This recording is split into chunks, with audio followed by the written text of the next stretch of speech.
Richard Bailey, the mayor of Coronado, Mary Salas, the mayor of Chula Vista, Bill Wells, the mayor of El Cajon, Steve Voss, the mayor of Poway, Rebecca Jones, the mayor of San Marcos, Alejandro Sotelo Solis, the mayor of National City, and of course Kevin Faulkner, the mayor of the city of San Diego, who will be speaking towards the end of this conference.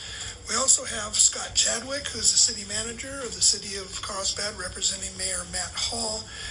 Cindy Martin, the superintendent of the San Diego Unified School District, I believe is going to be here if there's any questions regarding schools. And we have Commander Eduardo Kua, who is the Deputy Federal Health Coordinator for the Federal Health Agency. Obviously, we're here because of a very important issue. Just a week ago, we provided information on the status of this virus. But as you can imagine, the situation changes literally by the hour, and we've received new information and guidelines from the Center for Disease Control and state officials. I do want to say one thing. I know that people out there are nervous, and even scary times like this means that we all have to be ever vigilant, and we need to be reassuring. And that's one of the things we want to do today, is to reassure the citizens of San Diego County that we have a united effort on the part of the County of San Diego and all the cities in this region and all the public health officials to address this issue in the most responsible and straightforward way. We're working with federal health experts to determine the best course of action to help stop the spread of this virus. We've got a lot of hardworking employees throughout the county, throughout the region, healthcare professionals that are all working together as a team, literally night and day on this issue. And I want to thank Dr. Wilma Wooten and her staff and all the county employees for their tireless efforts to safeguard the public's health. This is an emergency, there's no question about that. But San Diego has faced tough times before, whether they're the fires or the H1N1 crisis a few years ago. We've gotten through those issues in a very orderly manner, and we've taken care of the situation. This is not going to be any different. If we're all smart about this problem and maintain our cool, we will certainly get through this issue also. This past week, the Board of Supervisors took action to create a subcommittee to work on this issue with our healthcare professionals, comprised of myself and Supervisor Nathan Fletcher, and to lead and provide updates like what we're doing here today. So with that, I'd like to introduce Supervisor Nathan Fletcher. Thank you, sir. Thank you, Chairman Cox, and a special thank you to all of the public officials who are joining us here today. You know, in January, when we started addressing this issue, we did it out of an abundance of caution. We also did it out of the understanding that the situation, the severity of it was likely to increase. In February, when we were one of the first local jurisdictions, counties to declare a public health emergency, we did so out of an abundance of caution, but also with an understanding that based on global trends, the unique nature of COVID-19, that the situation we faced was also likely to increase in severity. And we're standing here today to provide an update on the increased severity and the increased course of actions that we are going to take. I do think it is important to note that in San Diego, this is not a partisan issue. This is not a jurisdictional issue.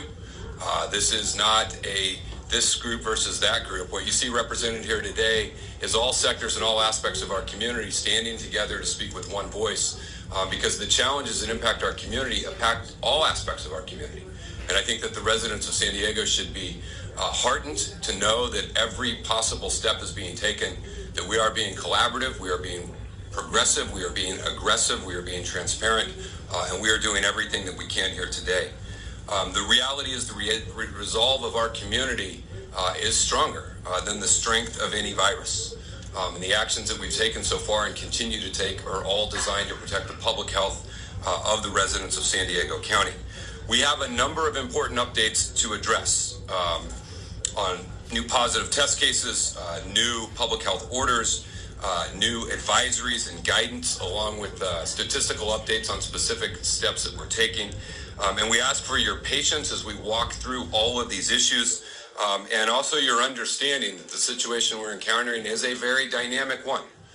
It is a very fluid situation. It is something that literally changes hour by hour and day by day, and we will continue to provide regular updates. I'm going to walk through 5 areas of importance that we want to update you on, and then our public health doctors and experts are going to provide more information and more expertise around each of those areas, and we will also have an opportunity for questions and answers. First, an update on the number of new cases. Today, we have multiple new positive cases of COVID-19 to report. Dr. Wilma Wooten will walk through these cases, sharing as much information as she can. But we now have 5 new positive cases, in addition to the 1 positive case that we reported last week. With these new positive cases, the evidence is pointing to the very likely reality that we now have community spread in San Diego County. This changes both our posture, this also accelerates our action, and we are moving forward with the assumption and operating under the premise that we do have community spread. Now, a lot of the things that we're going to talk about are designed to try and flatten the curve. When you see a lot of jurisdictions that have experienced significant challenges, you see a huge spike in infections and hospitalizations. We are taking action to try and lower that, to lower the curve, to slow down the rates of infection, to slow down the rates of new cases. And we are doing that not only to protect the public health, but we're doing that to protect our healthcare system. We want to desperately avoid any overtaxing or overwhelming of our public health system. And so all of the things that we are announcing today are designed to do that, to try and lessen the severity, lessen the rapid acceleration, and make sure that we have all of the health services possible available for our residents who need them. So with that, 3, we're issuing a public health order today. Last night, the governor of California issued an executive order to limit mass gatherings of 250 people or more throughout California. In the county of San Diego, we're issuing a public health order that effective midnight tonight, any mass gathering of 250 people or more is banned in the county of San Diego. This includes all jurisdictions throughout the county of San Diego. This legally enforceable order is in effect for now through the end of March. Those gatherings that are under 250, we are strongly encouraging them to ensure the social distancing spacing requirement of 6 feet before each individual. And while this is a legally enforceable action, we are asking for the public's help. We're asking for the public's cooperation to help us ensure that these mass gatherings are not taking place, to help us ensure that we are avoiding environments where, given the unique nature of how rapidly this virus can spread, that it has the potential to spread to the greatest number of folks. The simple fact is this virus is highly contagious. We know that it is currently spreading throughout San Diego County, and we need everyone to come together to take action to try and limit that spread. This step, while inconvenient, is an established best practice, consistent with federal guidance, with state guidance, and with full support of our local public health experts based on the situation that we face here on the ground in San Diego. A part of our public health order today also includes specific directives to our hospitals and healthcare facilities. We are directing them to limit non-essential personnel from coming in or out of healthcare facilities. We're also providing specific guidance around how they should treat essential personnel who may experience symptoms. Maintaining the health of our healthcare system is of vital importance, and protecting the vital workforce in that healthcare system is a key point of our ability to effectively address and confront this situation. In addition to the official public health order, we are issuing a new advisory. We are advising, strongly encouraging and advising all senior citizens age 65 or older, along with any person, regardless of age, who has a chronic illness, to cancel non-essential travel, to prioritize staying at home, and to avoid large crowds or mass gatherings of any amount. We know that this virus is particularly impactful for our senior citizens and for those with underlying chronic health conditions, and we are asking those individuals to go above and beyond the established public health advisories on what we want things to do. Now, the risk to generally healthy younger folks remains very low. The primary risk for those folks is the spread to those vulnerable populations. And so we are trying to target those vulnerable populations to have a positive impact. All of the existing public health advisories remain in effect. Wash your hands, stay home if you're sick, cover your cough or sneeze, practice good health habits. And we want to reiterate to the public how important those are. because those are the steps each and every one of us can choose to take in our own daily action, not only to protect ourselves, but to protect our loved ones who we might be at risk of spreading it for.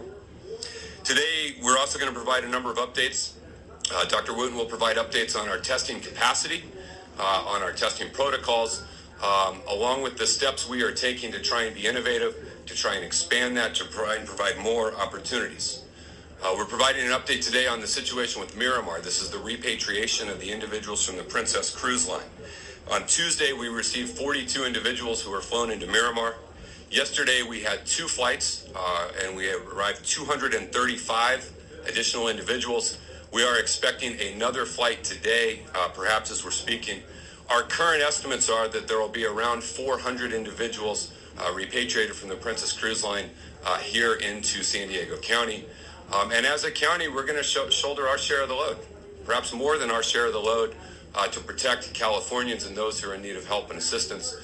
And we will do that in coordination with the military officials and with the state of California. Yesterday, we talked a lot about the hand washing stations, and I want to update you because this is vitally important for protecting vulnerable communities. As of right now, the County of San Diego has installed and funded 114 hand washing stations throughout the county, including the unincorporated portions and communities. We have an additional 54 that are in process of being deployed to MTS, to transit centers and riderships. We expect all of that will be completed this weekend. 10 jurisdictions, including MTS, have made requests for installations, and we are fulfilling each and every single request we receive. We expect more jurisdictions to make additional requests, and as we get those, we will fulfill those as well. Additionally, we have a challenge with individuals who might be a person under investigation or might have a positive test who do not have a home or a location to go self-quarantine or self-isolate.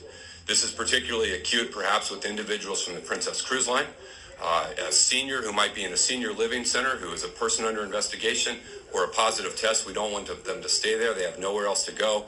Or it is particularly acute for our homeless and unsheltered individuals.